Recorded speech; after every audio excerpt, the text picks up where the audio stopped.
तो नमस्कार दोस्तों, मेरा नाम है दयानंद बरनवाल और मैं अपने चैनल दयानंद इंग्लिश में आप सभी का बहुत बहुत स्वागत करता हूं। तो एक छोटी सी शायरी के साथ शुरुआत करते हैं सीजन को। मुझे फुर्सत कहाँ कि मौसम सुहाना देखूं, मुझे फुर्सत कहाँ कि मैं मौसम सुहाना देखूं, तेरी आदों से निकलूं तभी तो जमाना देखूं। ठीक है, मुझे फुर्सत कहाँ कि मौसम सुहाना देखूं, तेरी आदों से निकलूं तब तो जमाना देखूं। तो बिल्कुल वही है। थोड़ा इसको मैं एसएससी की लैंग्वेज बना दूं कि एसएससी की आप तैयारी इतना हद तक कीजिए, मतलब एसएससी से फुर्सत ही ना मिले जमाना देखने की। ठीक है, तो चलिए शुरू करते हैं 53 नंबर सवाल। और इसमें देखिए चारों का चारों ऑप्शन अलग है। अगर मैं एडिशनली बात करूँ तो ये शुरुआत नहीं होगा। ही मेड कौन मेड किया पता नहीं, यानी बी खत्म हो गया। Blind people could read book that are बल्कि with the aid of this alphabet, this कौन सा है पता नहीं, यानी मैं बोल सकता हूं कि ये भी ऑप्शन नहीं होगा। लिटरली आपका ऑप्शन सेकंड नंबर सही होने वाला है। ये लुइस की एक कहानी है जिसमें वो ब्रेल लिपि की खोज कैसे करते हैं इसके बारे में लिखा गया है। पढ़िए इसको, समझिए इसको, बाकी बढ़ते हैं अपनी इस छोटी सी अनोखी सीरीज में। ठीक है, अभी तक बहुत सारी वीडियो इसकी आ चुकी होगी, शायद ये सेकंड लास्ट वीडियो होगी आपके सामने। समझने की कोशिश कीजिए। देखिए यहाँ पर देखिए ये रिपीटेशन है, मतलब हो सकता है कि थर्ड या फोर्थ में से कोई एक आंसर, मतलब हो सकता है कि ये से शुरू हो सकता है। मतलब through the development of technologies, telecommunications, transportations, and other areas, globalization has developed very quickly in the past few decades। कि कुछ डिकेट्स के अंतराल में ग्लोबलाइजेशन बहुत फैला है ना। ड्यू टू टेक्नोलॉजी में विकास हुआ, टेलीकम्युनिकेशन में विकास हुआ, ट्रांसपोर्टेशन में विकास हुआ और अदर एरियाज में विकास हुआ, जिससे ग्लोबलाइजेशन फैला। ग्लोबलाइजेशन फैलने का सिंपल मतलब हुआ कि ग्लोब में बैठे लोग अब नज़दीक आ गए, है ना। कि चाइना का माल इंडिया में आ रहा है, अमेरिका का माल इंडिया में आ रहा है, यहाँ का ब्रह्मोस फिलीपींस में जा रहा है ड्यू टू ग्लोबलाइजेशन, है ना। अब समझिए, या तो ये शुरू में हो सकता है, यदि पूरा लाइन का पढ़ो, या सी शुरू में हो सकता है।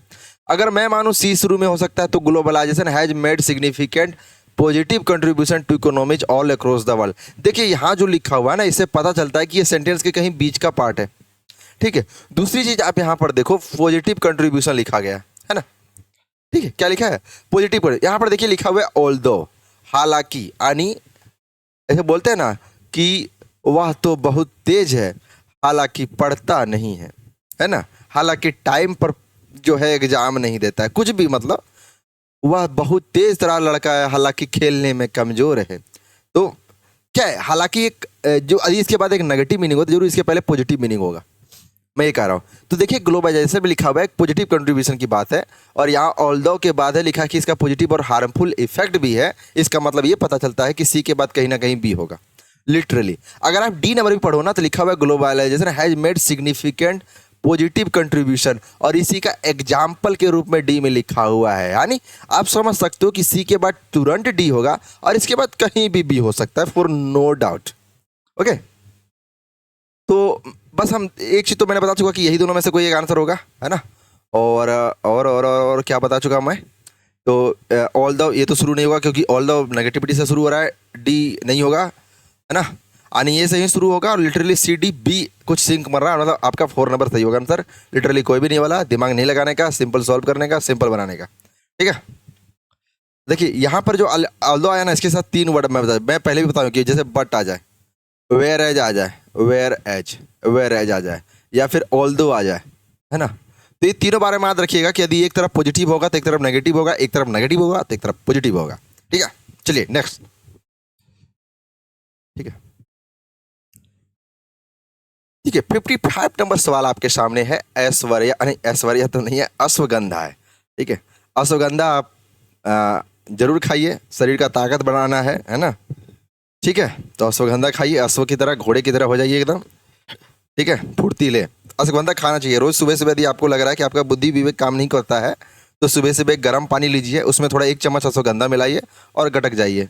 ठीक है, बाकी चिंता मत कीजिए, अश्वगंधा अपना काम कर लेगा, जो भी इसको काम मिला होगा। ठीक है, देखिए लिखा हुआ है यहाँ पर, देखिए यहाँ पर ये बहुत सारा है, डी एक बार आया है। आप पढ़ोगे यहाँ पर लिखा है यू, तो यू कौन है पता नहीं, है ना, मतलब ये तो कट गया, यानी ये से शुरू होगा आपका। तो ashwagandha is an adaptogenic hub. अब क्या होता है एडेप्टोजेनिक हब, मतलब हो सकता है कि अनुकूल ऐसा हब होगा कुछ, diet has multiple benefits like improving thyroid functioning and reducing blood sugar level. मतलब यदि आप अश्वगंधा खाते हैं आपको डायबिटीज नहीं होगा, आपको शुगर नहीं होगा, आपको थायराइड प्रॉब्लम नहीं होगा। थायराइड प्रॉब्लम मतलब हो गया कि आपको मोटापा पतलापन नहीं होता है। कई बार जिसको थायराइड हो जाता है उसको ज़िंदगी भर गोली खाना पड़ता है, तो वो चीज़ नहीं होगा। अश्वगंधा खाइए, फिट रहिए, ठीक है। चलिए ठीक है, लिखा हुआ है ये नंबर में देखा अश्वगंधा का इंट्रोडक्शन किया गया है। लिखा हुआ है, लेकिन यहाँ लिखा हुआ है बी नंबर पड़ेगा, but remember to consult specially before deciding the doses and duration of continued intake. मतलब आदि आप अश्वगंधा खा रहे हैं, आप लेना चाहते हैं तो उससे पहले स्पेशलिस्ट से कंसल्ट जरूर करें, ठीक है। यहाँ देखिए लिखा हुआ है इट रिलैक्सेस। इट क्या किसके लिए आया है? तो अश्वगंधा के लिए आया है। यदि इट अश्वगंधा के लिए आया है तो हम बोल सकते हैं कि सर ये के बाद ही कहीं सी होने वाला, ये से पहले सी नहीं होने वाला, ठीक है। यानी ये के बाद सी होगा तो लिटरली हमको यहाँ पर तीनों में से कोई बेनिफिट नहीं दे रहा है ना। तीनों में से कोई भी बेनिफिट हमको लेकर नहीं आ रहा कि जो है हम कौन सा मार के चले, ठीक है। तो आप समझिए ये के बाद सी होगा, यहाँ पर भी कुछ लेंगे नहीं, यहाँ भी नहीं, मतलब डाउटफुल अभी भी है। अब समझिए लिखा भाई you can consume ashwagandha powder और अश्वगंधा कैप्सूल्स। देखिए ये प्लूरल है ना। क्या लिखा है? कैप्सूल्स प्लूरल है। अगर मैं ये डी के बाद सी की बात करता, अगर मैं डी के बाद सी की बात करता तो it relaxes the nervous system, मतलब capsule relaxes the nervous system हो सकता था। लेकिन ये चूंकि प्लूरल है तो यहाँ पर प्लूरल होना चाहिए था, है ना, समझे, प्लूरल होना चाहिए तभी ये संभव है, वरना नहीं समझो है। इट कभी सिंगुलर के लिए नहीं आता, इट प्लूरल के लिए आता है। तो इसका मतलब ये हुआ कि डी के बाद सी तो नहीं होगा, डी के बाद सी नहीं होगा, इसका मतलब ये हुआ कि ये खत्म, यानी आपका ये नंबर सही हो जाएगा, ठीक है, थर्ड नंबर, ठीक है। तो समझ गए आपने, ए सी डी बी, यानी ये शुरू होगा फिर सी होगा, इट अश्वगंधा के लिए आएगा, सी होगा, फिर डी होगा कि इसमें बोला गया है कि आप अश्वगंधा और पाउडर ले, बी में बोला गया है लेकिन डॉक्टर के कंसल्ट से लें, समझे।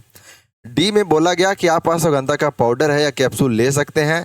बी नंबर में बोला गया लेकिन जब भी आप ये चीज़ लीजिएगा आप डॉक्टर से कंसल्ट कर लीजिएगा, ठीक है, यानी डी के बाद बी होगा, ठीक है। चलिए 56 नंबर सवाल में हम लोग बढ़ते हैं। तो यहाँ पे माउस जी जवाब देते हुए, लेकिन हम नहीं रुकेंगे, हम पढ़ा के रहेंगे, हम मान के नहीं रहेंगे, ठीक है। देखिए लिखा हुआ है यहाँ C B B B B B, जिंदगी में बी बी हो या ना हो, जिंदगी में डबल बी बी हो या ना, पर एक बी जरूर सही होगा। मैं पहले भी चीज बोल चुका हूँ, जिंदगी में बी बी हो डबल ना हो, लेकिन एक बी सही जरूर होगा। तो मतलब समझिए लिखा हुआ है द टर्म, यहाँ लिखा हुआ है एक वर्ड हाउ वीवर जब भी आ जाए ना आप समझ जाइएगा कि ये सेकेंड या सेकेंड लास्ट सेंटेंस, मतलब ये शुरुआत का इंट्रोडक्टरी लाइन तो हो नहीं सकता, मतलब सी होगा ही नहीं। अगर मैं बोलूँ सी इंट्रोडक्टरी लाइन हो ही नहीं सकता, ठीक है। देखिए अगर मैं यहाँ पढ़ूँ लिखा हुआ है सम सेंट रिसीव ऑफिशियल एक्लेसिस्टिकल रिकॉग्निशन, है ना। मतलब अगर आप पढ़ो एज ए रियल पब्लिकल, मतलब होता है समारोह वगैरह बोल सकते हो, है ना, और वेनिडेशन मतलब सम्मान बोल सकते हो। तो मतलब ऐसा यहाँ बोल रहा है डी नंबर में कुछ सेंट जो होते हैं, कुछ साधु जो होते हैं, या कुछ जैसे चर्च में जो पादरी होते हैं, सेंट उसको पादरी को ही बोलते होंगे, तो कुछ पादरी लोग हैं जिनको प्रॉपर सम्मान मिलता है। डी में क्या बोल रहा है कि कुछ पादरी लोग हैं जिसको कुछ सम्मान मिलता है। इसका मतलब यदि हम डी को लेकर चलें तो जरूर कहीं एक ऐसा ऑप्शन होगा जिसमें पादरी या सेंट को सम्मान नहीं मिल रहा होगा, समझ रहे हो। अगर बोला गया है कि सम पादरी को सम्मान मिलता है डी में, तो जरूर कोई एक ऐसा ऑप्शन होगा जिसमें ये बोला गया होगा कि पादरी या जो सेंट है, जो साधु है, उसको सम्मान नहीं मिलता है। यानी अगर आप ये नंबर पढ़ो ना तो यहाँ लिखा हुआ है although some are deemed deserving of more present emulation, यानी ऑल्दो यहाँ सेंट के बारे में बोला गया है कि सम सेंट ऐसी है जिसको रिस्पेक्ट मिलता ही नहीं है ना। यानी डी में पढ़ो लिखा है कि सम सेंट को तो मिलता है, लेकिन ऑल्दो सम ऐसे हैं जिसको मिलता ही नहीं है। इसका मतलब ये होगा सर कि डी के बाद ए कहीं होने वाला चाहिए, यानी डी के बाद कहीं ये होगा। अब सोचना ये है कि डी के बाद ए कहाँ होगा, ठीक है, नहीं ऐसा नहीं, ए के बाद डी कहीं होगा, ठीक है, ए के बाद डी होगा। या फिर आप ऐसा सोच सकते हैं कि ये डी नज़दीक होगा। अगर आपको थोड़ा बहुत कंफ्यूजन, क्योंकि मेरे को भी लग रहा है कि although some are deem deserving of more, देखिए ठीक है, तो है ऑल्दो, यहाँ पर देखिए नेगेटिव लाइन लिखा हुआ है कि ऑल्दो कुछ लोगों को रिस्पेक्ट नहीं लिखता है, सम को वेनिरेशन और रिस्पेक्ट मिलता है, ठीक है, समझे। यानी ये डी नज़दीक में होंगे, एक डी एक दूसरे के नज़दीक होंगे, दूर नहीं जाएंगे, है ना। और बड़ी खुशी की बात है कि यहाँ पर देखिए सारा एक जैसा है ना। तो आपका कहीं ना कहीं यही 4 नंबर ही सही होगा, कुछ और लिंक करना पड़ेगा कि कैसे हम आपको समझा सकते हैं। ठीक है, ऑल दो सम आर डीम्ड टू डिविन। ठीक है, देखिए अब आगे मैं समझाता हूँ आपको। और देखिए अभी तक तो समझ आ गया कि बी आपका शुरू होगा इन रिलीजियस बिलीव या सेंट। एक सेंट किसको बोलते हैं? Who viewed as a possessing an uncommon degree of holiness, similarity and proximity to God. मतलब एक सेंट किसको बोलते हैं? जो भगवान जैसा होता है, सिमिलरली, है ना, होली होता है एकदम भगवान, प्रॉक्सिमिटी टू गॉड मतलब भगवान जैसा, है ना। फिर आगे लिखा हुआ है कि the term saint however is use different depending on the setting and denomination. यानी अगर सी नंबर पढ़ो ना, सी के बाद पता चलता है इसके बाद ही कहीं ए और डी आने वाला है, इससे पहले नहीं आने वाला है। सी के बाद ही कहीं ए डी आने वाला है, इससे पहले नहीं आने वाला है, इसका मतलब ये गलत हो गया। ठीक है, समझे? तो however is use some saint receive official, इतना है, in Catholic on the setting and denomination. ठीक है, तो in Catholic Lutheran all of their faithful departed in heaven are considered saint, although some are deemed deserving of more praise, some saint receive। देखिए ये ना कंक्लूजिंग part भी दिखता है, अगर मैं बोलूँ ये कंक्लूजिंग पार्ट दिखता है ना, तो यानी डी लास्ट में जाना चाहिए, समझे? तो यानी आपका ये नंबर सही हो जाएगा। लिटरली आप एक चीज और ध्यान दीजिएगा,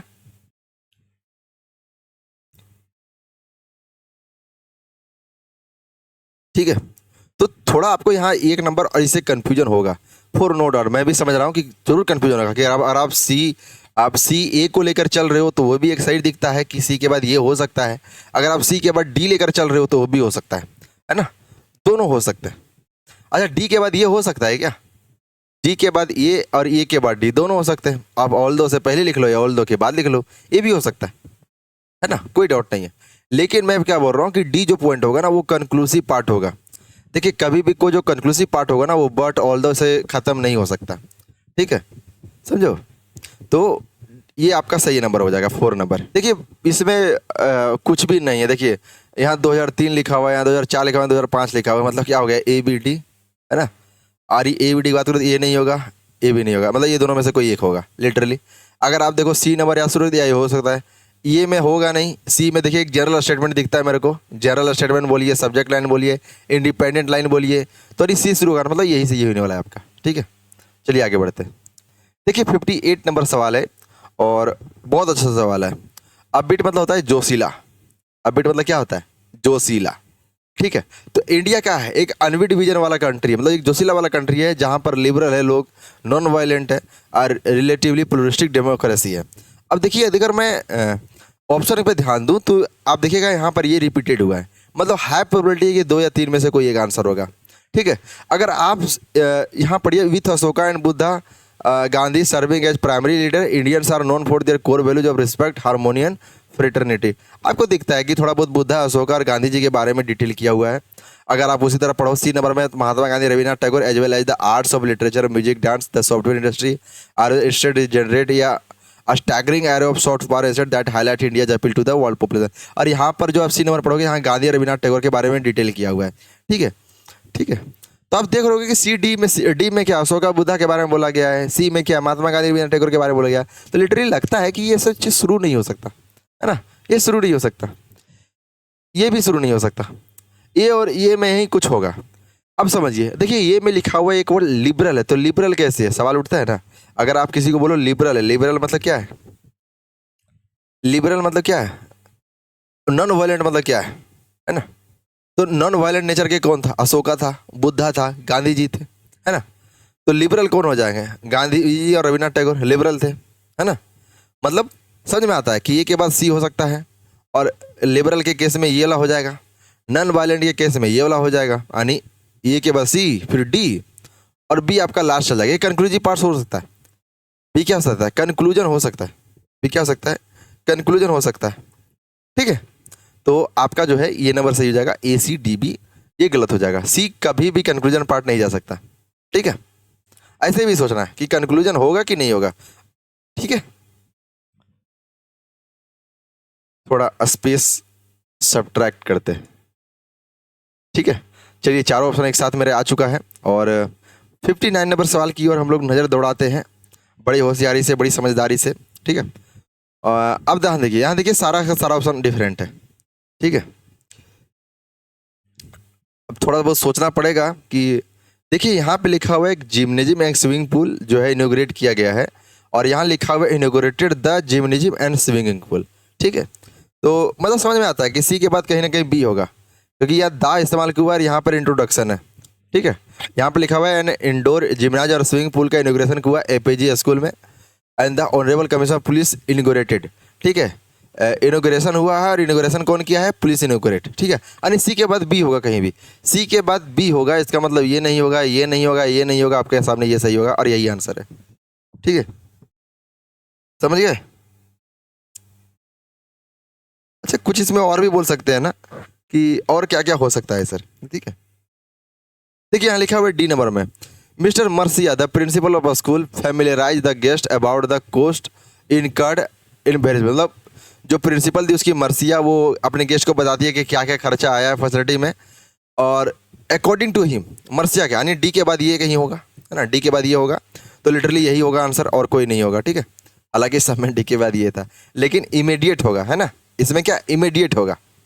ठीक है, चलिए आगे 60 नंबर सवाल।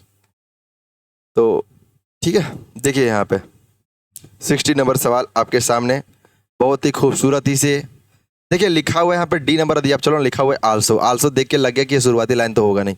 इन India Diwali also known as Deepavali, गलत बात है। हाँ सही है, लेकिन शुरुआती लाइन नहीं होगा, सब्जेक्ट लाइन नहीं होगा।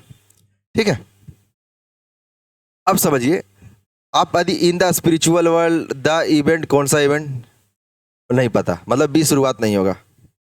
The 5 days festival of Diwali जो observe during the month of Kartika as an event, हो सकता है कि ये शुरुआत हो, लेकिन क्या जैसा पढ़ के लग रहा है ये नहीं होगा। लिटरली आपका यही होगा जहाँ पे दिवाली को डिफाइन किया गया है ना। सी नंबर में उसका मनाने का कुछ तरीका लिखा हुआ है, बी नंबर में लिखा हुआ है कि ये क्या बताता है, और ये तो लिटरली कि यही सेंस बनता है आपके सामने, और कुछ भी नहीं बनता। ठीक है, ज़्यादा सोचना नहीं है इसमें, है ना।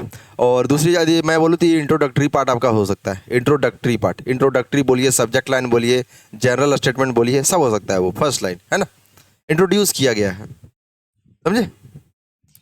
चलिए 61 नंबर सवाल देखते हैं। बहुत अच्छा सवाल है, और लिटिल वेरी कंफ्यूजिंग भी है। देखिए यहाँ पर रिपीटेशन हुआ है, तो हाई प्रोबेबिलिटी है कि 2 या 3 में से कोई आने, डी से शुरू हो सकता है। ठीक है, यहाँ लिखा हुआ है सी या डी में से कोई एक चुनना है हमको। तो according to Sunita Saha, Roy and Roy Vanderbiet of the world bank policy research work paper, है ना,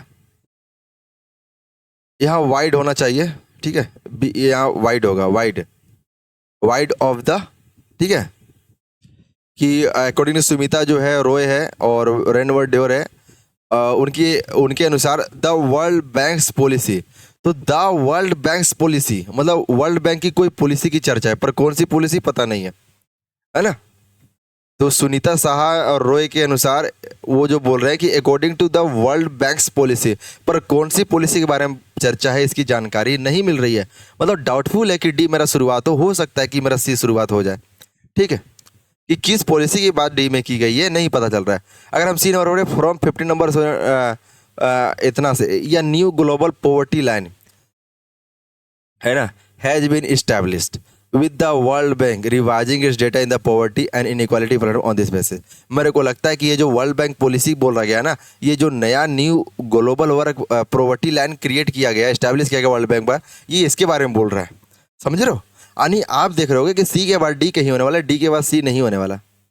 ठीक है, सी के बाद डी होगा, डी के बाद सी नहीं होगा, तो इसका मतलब यह हुआ कि ये दोनों गलत हो जाएगा। मतलब आ तो आपका फर्स्ट सही होगा या फिर आपका फोर्थ सही होगा, दोनों सही नहीं हो सकता है। ठीक है, लिटरली अब मुझे छांटना है कि इसमें से कौन सही होगा। अब समझिए, अगर मैं डी बोलूँ, ठीक है, आप डी को पूरा पढ़ो तो इसमें से सिंपली बोला गया कि जो रो है ये बोलती है कि poverty in India had dropped over the recent decade, मतलब हाल ही के रिसेंट डिकेड में घट गए, although not as much as previously thought, हालांकि इतने भी नहीं गिरे कि जैसे पहले सोचे गए थे। इसके बाद मैं डी रखूँ, and for the first time in decade this update include India's poverty data. आपको कहीं से भी डी और बी लिंक मिल रहा है क्या? नहीं मिल रहा है। अगर मैं बोलूँ सी के बाद लिंक मिल रहा है क्या? हाँ मिल रहा है, बिल्कुल मिल रहा है कि सी में जो है पॉवर्टी लाइन इंट्रोड्यूस किया गया है, and for the first time indicate this update include India's poverty line, कि एक जो नया पॉवर्टी लाइन इंट्रोड्यूस किया गया ना, उसमें पहली बार इंडिया की पॉवर्टी को दिखाया गया है। ठीक है, यानी सी के बाद बी मेरे को लिंकिंग मिल रहा है, लेकिन डी के बाद मेरे को बी का लिंकिंग नहीं मिल रहा, यानी ये मेरा गलत हो जाएगा, यही सही होगा। ठीक है, चलिए आगे बढ़ते हैं।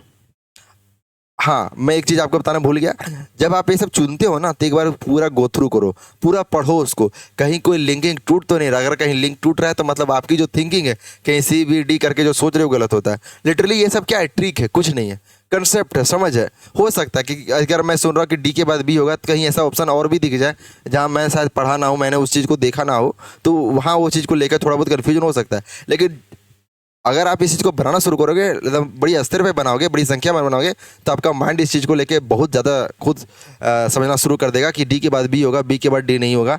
और जब आप ये सब सोच कर लोगे इतनी तेज़ी से ना, तो एक बार इसको गो थ्रू एक बार कर लोगे कि मेरा पूरा कहानी बन रहा है या नहीं बन रहा है। अगर कहानी बन रहा है आप सही ऑप्शन मारे हो, कहानी नहीं बन रहा है तो आप गलत ऑप्शन मारे हो। ठीक है, चलिए 62 नंबर सवाल देखते हैं, और ये इस वीडियो की लास्ट क्वेश्चन है, और देखते हैं।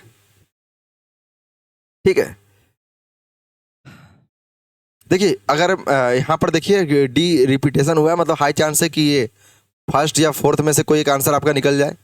तो चूंकि बड़ा बड़ा है तो हमको तो पढ़ना ही पड़ेगा, है ना।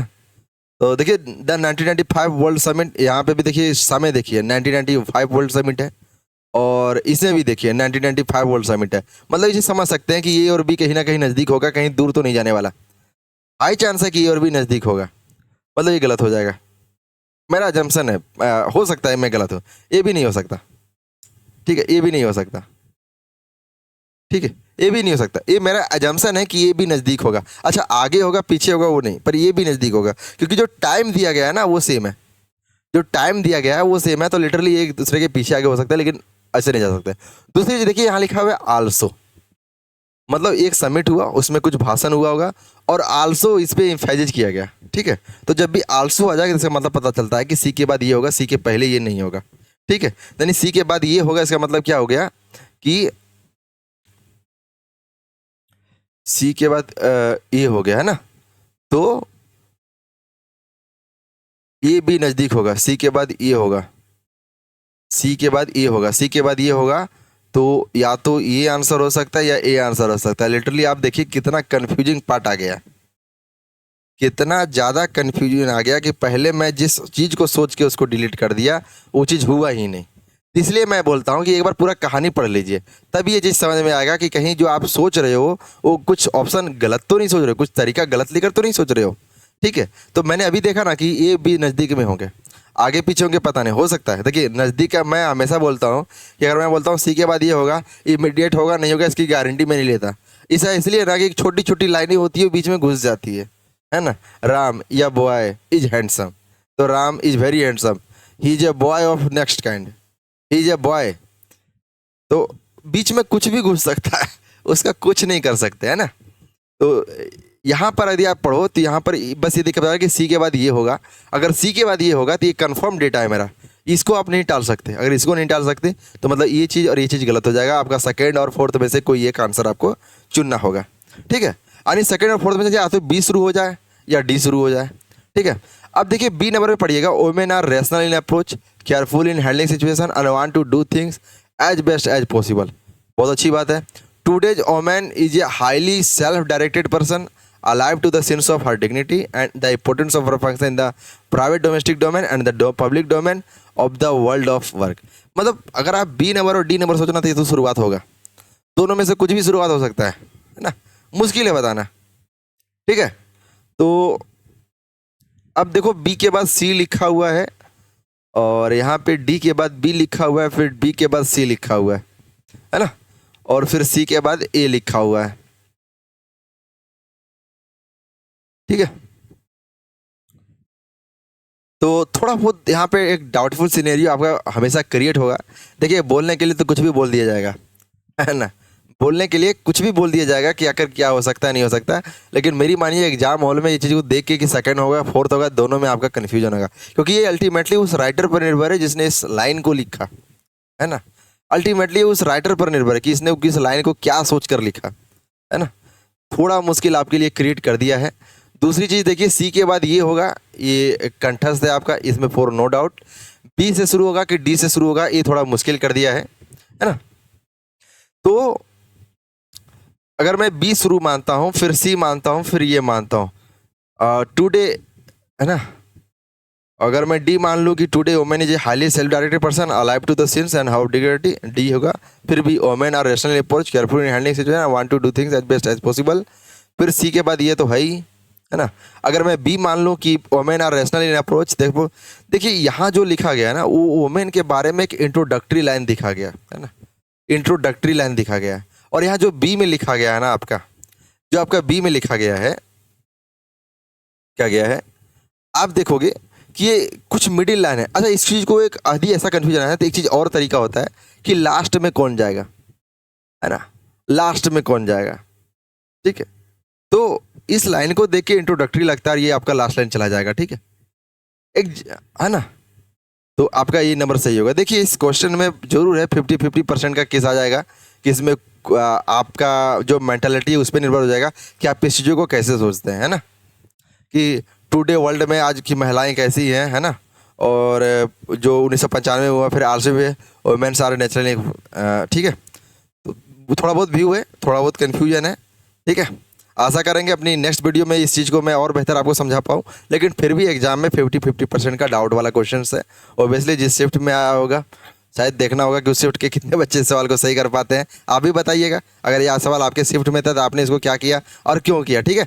धन्यवाद, इस वीडियो को यहीं करते हैं। तो नमस्कार दोस्तों, मेरा नाम है दयानंद वर्णवाल और मैं अपने चैनल दयानंद इंग्लिश में आप सभी का स्वागत करता हूं। तो चलिए एक छोटी सी शायरी के साथ शुरुआत करते हैं इस अपने लास्ट वीडियो में PQRS, जिसमें टोटल 69 PQRS सवाल सॉल्व करने थे। मैंने आपको सारी टेक्निक्स को बहुत बेहतर से समझाया और टोटल सवाल को आज हम डिस्कस कर चुके हैं। ये लास्ट वीडियो है, बहुत गंभीरता से, बहुत ध्यान से देखिए, इसमें भी आपको बहुत कुछ सीखने को मिलेगा, ठीक है। तो चलिए हम अपनी शायरी के साथ शुरुआत करते हैं, है ना। कभी हम टूटे तो कभी ख्वाब टूटे, कभी हम टूटे तो कभी ख्वाब टूटे, ना जाने कितने टुकड़ों में अरमान टूटे। हर टुकड़ा आईना जिंदगी का, हर आईने के साथ लागो जज्बात टूटे, ठीक है। तो चलिए शुरू करते हैं। अपनी 63 नंबर सवाल को लोग डिस्कस करने वाले हैं और अब तक की सारी वीडियोज़ की हमारी लास्ट वीडियोज़ है। अगर आपने नहीं देखी है तो जरूर पहले जाके सारी वीडियोज़ को अच्छे से देखें, आपको बहुत कुछ सीखने को मिलेगा, ठीक है। देखिए लिखा हुआ है 63 नंबर सवाल करते हैं, ठीक है। देखिए यहाँ से लिखा हुआ है, आप यहाँ पर देखोगे चारों ऑप्शन थोड़ा अलग अलग मिलेगा। मैं आपको इसको थोड़ा स्पेस दे देता हूँ, ठीक है, ताकि आपको सर ऑप्शन साफ साफ दिखाई दे, ठीक है। देखिए, चलिए देखते।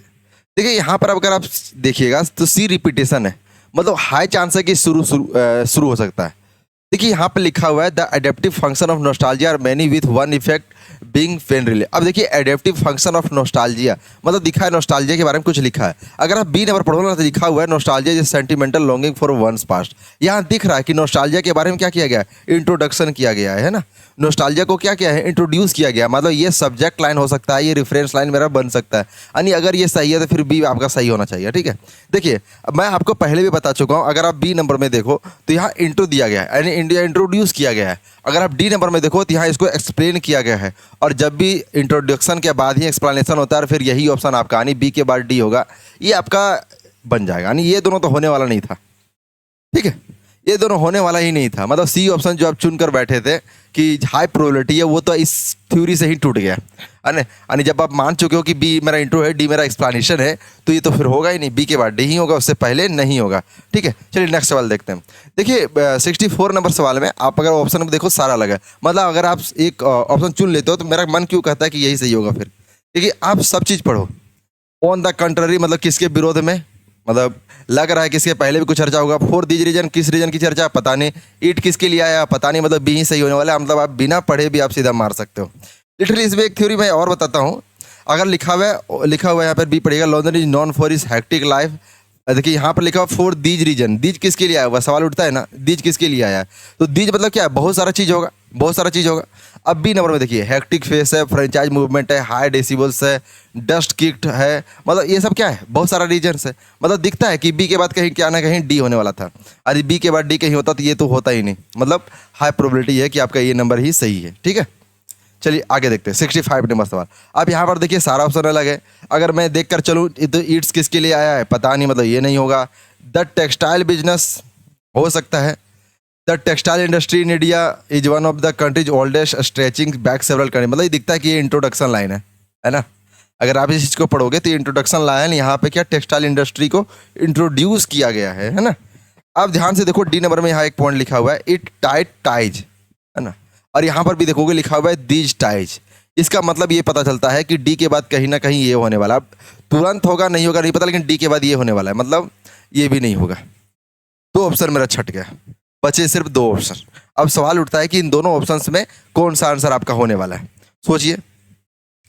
अब ध्यान से देखिए मैं क्या बोल रहा हूँ कि ये इंट्रोडक्शन लाइन हो सकता है। अगर मैं सी के बारे में बोलूँ क्या इंट्रोडक्शन लाइन हो सकता है क्या, तो the textile business is immensely diverse. देखिए यहाँ पर बोला गया है, यहाँ एक्सप्लेन किया गया है ना, यहाँ एक्सप्लेन किया गया है। देखिए टेक्सटाइल इंडस्ट्री के बारे में यहाँ इंट्रोड्यूस किया गया है और इसके बारे में एक्सप्लेन किया गया कि इंडिया में बहुत डाइवर्स है, कहीं कहीं हाथ से बना जाता है, कहीं कहीं हाथ से मशीनों से बनाया जाता है ना, समझो। तो समझ गए कि यानी आप अगर यहाँ पढ़ोगे तो बी में दिख रहा है कि आपको यहाँ इंट्रो किया गया है और सी में यहाँ पर एक्सप्लेन किया गया है। तो ये कहाँ बन सकता है, इसका आंसर ये यहीं बन सकता है और कहीं नहीं बन सकता। अगर मैं बोलूँ कि बी के बाद सी होगा तो ये थ्योरी यही काम करती है, सी के बाद बी वाली थ्योरी काम नहीं करेगी, क्योंकि इंट्रोडक्शन पहले होगा, एक्सप्लेनेशन बाद में होगा।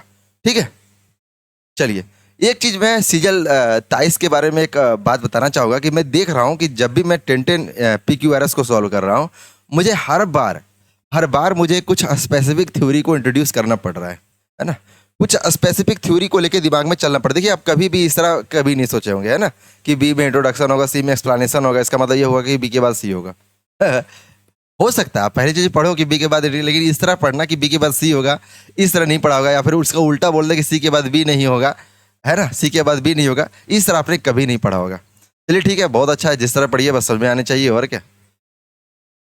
बाकी एक अच्छा है हिंदी मीनिंग है राम राखा, मतलब जैसा भगवान रखे है ना, जैसा सद्बुद्धि दे। ठीक है, देखिए लिखा हुआ है यहाँ पे BBCCAB। अब इसमें से कौन सही हो सकता है, देखिए अगर मैं डी में नंबर रफली हाफ ऑफ द डॉक्टर्स यहाँ लिखा हुआ है एंड द अदर हाफ लिखा हुआ, मतलब समझ सकते हैं कि डी के बाद ए कहीं होने वाला है। अब इमीडिएट होगा कि नहीं होगा नहीं पता, लेकिन डी के बाद ये होगा, मतलब ये नहीं होगा, ये नहीं होगा, ये नहीं। अरे ये तो बहुत आसानी से बन गया जी, नहीं ठीक है, तो बन गया तो हम ज़्यादा मेहनत भी नहीं करेंगे। अच्छा मैं एक अपनी हर वीडियो में एक चीज़ आपको बोलता हूँ कि आप जब इस चीज़ चुन लेते हो ना, एक बार डिटेल में पूरा पढ़ो। हो सकता है क्योंकि मैंने भी अपने कुछ पुरानी वीडियोस में आपको दिखाया था कि मैंने सोचा था लेकिन वो गलत निकल गया, लेकिन दूसरे ऑप्शन जब मैंने उसमें दूसरा ट्रिक भी अप्लाई करके उसको क्रॉस चेक किया तो उसमें वो गलत निकल गया, है ना। यानी मुझे पहले लगा कि ये सही यही होगा, लेकिन जब मैंने दूसरे ट्रिक के साथ उसको क्रॉस चेक किया तो वो गलत निकल गया। तो इसीलिए बोलता हूँ कि जब भी आपको लगा कि ये सही है तो इसके बाद आप पूरा लाइन एक बार पढ़िए, समझने की कोशिश कीजिए कि कहानी क्या कह रहा है। ठीक है, चलिए आगे 67 नंबर सवाल देखिए। अच्छा ये टिक खुद ही ले लिया है, मैंने इसको नहीं दिया है। ठीक है, तो मैंने डिलीट कर दिया इसको। अब देखिए यहाँ पर देखिए सारा ऑप्शन अलग है, मतलब इंट्रोडक्टरी लाइन आपको यहाँ ढूंढनी होगी। देखिए यहाँ पर ना एक स्टडी की चर्चा की, in study sponsored world health organisation. आप देखोगे यही इंट्रोडक्टरी लाइन हो जाएगा, है ना, यही इंट्रोडक्टरी लाइन। अरे यही इंट्रोडक्टरी लाइन फिर यही होगा, ये सब नहीं होगा। देखिए लिखा हुआ है road traffic accident are going to be the third largest killer, मतलब फर्स्ट और सेकंड किधर है ना, सवाल बनता है ना, फर्स्ट और सेकंड किधर है। दीज एक्सीडेंट की सेकंड की चर्चा पता नहीं। The heart disease and depression both depression are going to rank first and second in the. ठीक है, तो ये जानकारी कहाँ से मिलेगी, ये रिपोर्ट से ही तो मिलेगी, मतलब ये शुरू होगा तो मतलब ये सही होने वाला, बाकी सब आपका गलत होगा। ठीक है, चलिए आगे देखते हैं। मेरी वीडियो की एक अच्छी बात है, ये जो सही वाला है अपने आप चला आता है, कई बार सही मारता है कई बार गलत मारता है, कोई दिक्कत नहीं है ना। देखिए यहाँ से लिखा हुआ है ये शुरू होगा, चलिए ये पढ़ लेते हैं। My grandmother always went to school with me because the school was attach to with the temple. मान लीजिए स्कूल है और इसी के बगल में एक टेम्पल भी था। ठीक है, मतलब एक मदर है वो टेम्पल जा रही है और जो इसका बच्चा है वो स्कूल जा रहा है। देखिए यहाँ पर पढ़िएगा, the priest taut us the alphabet and the morning prayer. जो प्रिस्ट होता था वो अल्फाबेट भी पढ़ाता था, मॉर्निंग प्रेयर भी पढ़ाता था। When we both finish we would back together, है ना। यानी जब हम लोग का स्कूल जाने के बाद फिनिश हो जाता था तो हम लोग वापस आ जाते थे। मतलब आप समझ सकते हो कि ये आपका इंट्रो लाइन होगा और ये बी आपका कंक्लूजन वाला लाइन होगा, है ना, कंक्लूजन वाला लाइन होगा। मतलब ए शुरू होगा बी लास्ट होगा, मतलब फिर यही सही होने वाला है।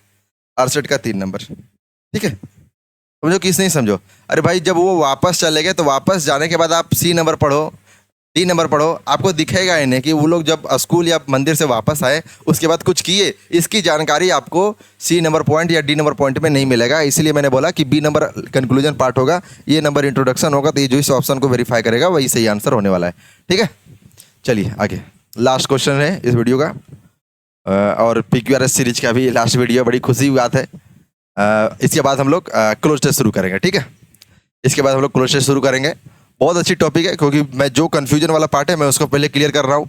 बाकी जो ग्रामर पार्ट है और जो वर्ड सीरीज है, वर्ड सीरीज भी चलेगी। आज वर्ड सीरीज की सिनोनिम या एंटोनिम की जो आगे वाली वीडियो वो आपको अपलोड कर दी जाएगी, ठीक है। चलिए, दिखा हुआ है बी से शुरू हुआ है लाइन और लिखा हुआ है Colonel Harland Sanders real life story of being disappointed numbers time. वो नंबरस टाइम डिसअपॉइंट हुआ है in his life and still making his ambition come true late in life is truly motivating. मतलब ये कोई आदमी है जो बहुत बार सपने देखा है कि मैं ये करूँगा वो करूँगा और हर बार ये फेल हुआ है, और अभी बुढ़ापा की स्थिति आ गई है फिर भी उसका सपना देखना बंद नहीं हुआ है। मतलब अभी वो जारी है, काम प्रणाली जारी है, सपने देखने की चेष्टा जारी है।